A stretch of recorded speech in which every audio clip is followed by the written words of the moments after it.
here in front when they are quoting, but I did not get that excitement until I prayed for the Lord to also give me the excitement, for the Lord to also help me understand the differences. That's when I go to understand. So when you are reading SOP without prayer, you won't understand why people get excited in these books. And it won't even make sense. I like the fact that he has mentioned a lot of books. Do you know that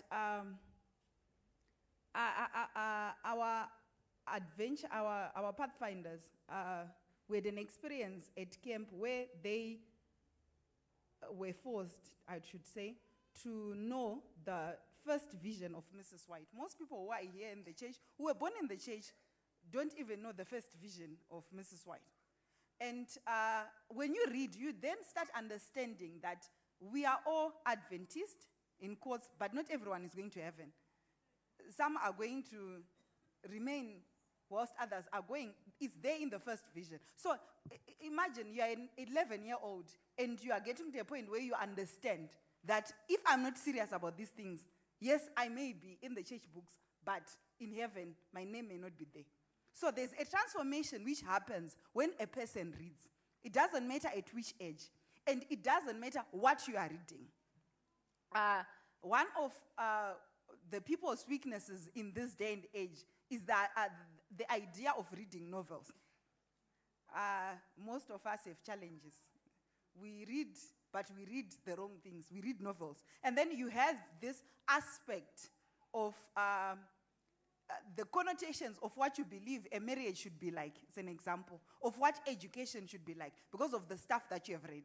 And then when you then are supposed to live the normal life that we expect to live, you are in a fantasy where you believe everyone or every man should have foals, they should all have a hoarse voice, and every female should have an hourglass shape. Is there in the books that we read, we focus on. But then look at the Bible. I like the fact that when the Bible starts describing people, they don't use how they look, the body. It's just the face. So when you read the Bible, when you read Spirit of Prophecy, you become transformed. You become changed. You start looking at what you are supposed to look at.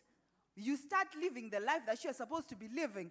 And then she asked also another question where he says, is reading essential now? It is very essential. I was discussing with someone when I was coming here, and they were asking if education is still important. The fact that you still send your child to school even up to today means reading is essential. And then you command them, are you studying your books? And when you are talking about books, you are talking about academic books so that they will pass. Do you also ask them if they are reading the Bible for them to pass this education that we are in, that will help us to go to heaven? Just food for thought. Then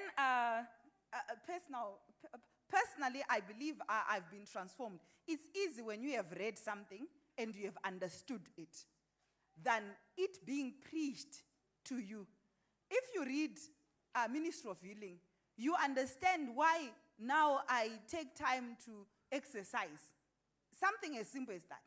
We have a tendency of listening but not putting any application to that which we read. It's also interesting, Rova, sorry to take your time. I'm going to read Revelations 1, verse 3, but I'm going to read it using the Amplified Version. I want you to listen very carefully. It says, blessed, happy to be unnerved is a man who reads aloud in the assemblies the word of this prophecy, and blessed, happy to be unnerved are those who hear it and who keep themselves true to the things which are written in it, heeding them, laying them to the heart, for the time for them to be fulfilled is near. So the assembly is not just here on the pulpit. You have an assembly at home. Are you taking time to read aloud? I was brought by a woman who would make sure that she reads the Bible to us aloud. And that's how we understood things to do with the Bible. As a family in our homes, yes, we have different churches, but we have one source of comfort when it comes to the Bible. We focus on the Bible. But it's interesting that the Bible is saying, blessed is he. So does it mean that foolish is he who doesn't read? Food for thought. Wow, that's so amazing, Faida. Eh, that's very insightful. So I remember growing up, my mom would say, wandoona nemuseum bhunu muno kana peseta. Ndoponda muno muno. Mabooks aya ndakakura ndichingoonawo vanhu vachiverenga asi hapana akatendeuka nawo. Then I used to say, my mom, she's correct.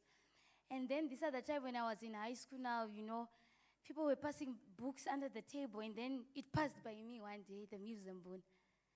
I read it and said, amai vesaziva, mabook anonakidza. But then there's something that I discovered, that these books, they give us an illusion of the unrealistic part of the world. Like you hear, there's a damsel in distress. Every time there's a Greek tycoon who's coming to rescue you from your poverty. And then in the fairies, there's a Prince Charming. So you have, like Paida was saying, a different perception of life. When you see a guy, the guy has to be a Prince Charming, the guy who fits in all the boxes. You give them ticks and ticks and ticks. And then this other time I started reading SOPs. It was mind, character, and personality. And then I discovered, what have I been reading all along? And then you start having even conversations. If you notice, there are some books that make you dull, but you're reading books. And then, shallow conversation. But you don't know where it's coming from. It's the certain books you're reading, the things you're putting in your mind. And then, when you start reading,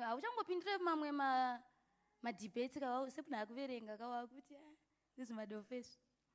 I qualify, But there is this fulfillment that comes with reading these inspired writings. So I'm going to read a quotation that comes from Acts of the Apostles. It says, "Those who would not fall a prey to Satan's devices must guard well the avenues of the soul. They must avoid reading, seeing, or hearing that which will suggest impure thoughts. The mind must not be left to dwell at random upon every subject that the enemy of souls may suggest." And when you get to read Ellen G. White also in Mind, Character, and Personality, she says, it kills the creativity part of your mind. Did you know that? So as girls, yes, these books, they are so flattery when we read them in our stomachs. They give us the butterflies.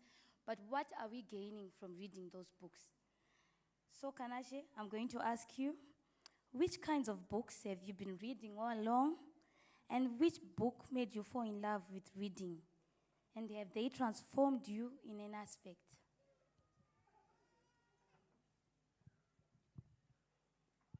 Thank you, Rua. What you were saying is so true about several books that we have been reading. I'm one of the people who have been reading fantasizing books, and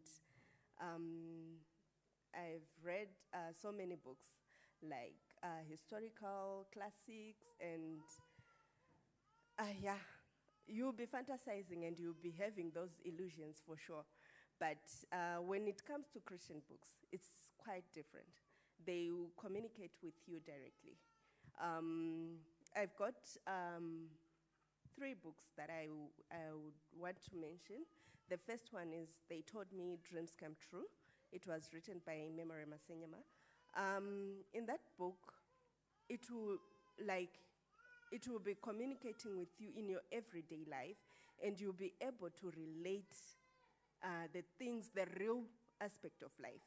Then there's a book by Pavel Goa, One Miracle After the Other. That book has really inspired me.